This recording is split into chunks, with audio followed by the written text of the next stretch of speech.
ಹೇ ಗೆಳೆಯರೇ, ಎಲ್ಲರಿಗೂ ನಮಸ್ಕಾರ. ಸೊ ಎಲ್ರಿಗೂ welcome back to my channel Imam learning news. So ನಿಮಗೆ ಎಸ್ ಎಲ್ ಸಿ ರಿಸಲ್ಟ್ ಬಂದಿದೆಯಾ ಅಥವಾ ಇಲ್ವಾ, ಮತ್ತು ಬಂದರೆ ಯಾವಾಗ ಬರುತ್ತೆ?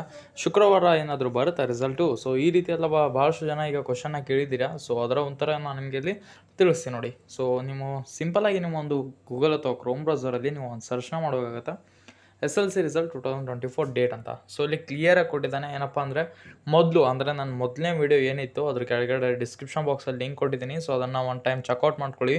ಗೂಗಲ್ ಎಷ್ಟು ಸುಳ್ಳು ಹೇಳ್ತಾ ಇದೆ ಅಂತ. ಅಂದರೆ ಫಸ್ಟ್ ಅದು ಹೇಳಿತ್ತು ಅಂದರೆ by the second week of May 2024, ಅಂದರೆ ಫಸ್ಟ್ ವೀಕ್ ಅಂತ ಇಲ್ಲಿ ಕೊಟ್ಟಿತ್ತು. ನಾನು ಮೊದಲು ವೀಡಿಯೋ ಮಾಡಿದೆ, ಬೇಕಾದರೆ ನೀವು ಕೆಳಗಡೆ ಡಿಸ್ಕ್ರಿಪ್ಷನ್ ಬಾಕ್ಸಲ್ಲಿ ಲಿಂಕ್ ಕೊಟ್ಟಿದ್ದೀನಿ. ಸೊ ಚೆಕ್ ಮಾಡ್ಕೊಳ್ಳಿ. ಫಸ್ಟ್ ವೀಕ್ ಆಫ್ ಮೇ ಅಂತ ಹೇಳಿದರು, ಬಟ್ ಇಲ್ಲಿ ಸೆಕೆಂಡ್ ವೀಕ್ ಆಫ್ ಮೇ ಅಂತ ಹೇಳ್ತಾ ಇದ್ದಾರೆ.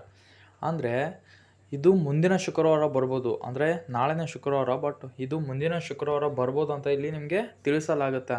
ಅಂದರೆ ಈ ಒಂದು ಎಕ್ಸಾಮ್ ನಿಮಗೆ ಯಾವಾಗ ನಡೆದಿತ್ತು ಅಂದರೆ ಏಪ್ರಿಲ್ 25ರಿಂದ ಮಾರ್ಚ್ 25ರಿಂದ ಏಪ್ರಿಲ್ 6ರವರೆಗೆ ನಿಮಗೆ ಇಲ್ಲಿ ಎಕ್ಸಾಮ್ ನಡೆದಿತ್ತು. ಸೊ ಇಲ್ಲಿ ಈ ಒಂದು ವೆಬ್ಸೈಟಲ್ಲಿ ನಾನು ನಿಮಗೆ ಏನು ಕೊಡ್ತಾ ಇದ್ದೇನೆ ಅಂದರೆ ಫಸ್ಟ್ ವೀಕ್ ಆಫ್ ಮೇ ಅಂತಲೇ ಕೊಡ್ತಾ ಇದ್ದೇನೆ, ಓಕೆನಾ. ಸೊ ಈ ಒಂದು ಆರ್ಟಿಕಲ್ ನೋಡಿದ್ರೆ ಫಸ್ಟ್ ವೀಕ್ ಆಫ್ ಮೇ ಅಂತ ಕೊಡ್ತಾ ಇದ್ದಾನೆ, ಬಟ್ ಅದು ರಿಯಲಿಸ್ಟಿಕ್ ಅಂದರೆ ಫಸ್ಟ್ ಏನು ನಾವು ಪ್ರಾಪರ್ ಮಾಡ್ತೀವಿ ಅದರಲ್ಲಿ ಸೆಕೆಂಡ್ ವೀಕ್ ಅಂತ ಕೊಡ್ತಾ ಇದ್ದಾನೆ, ಓಕೆನಾ. ಸೊ ಕ್ಲಿಯರೆನ್ಸ್ ಇಲ್ಲ ಸದ್ಯಕ್ಕೆ.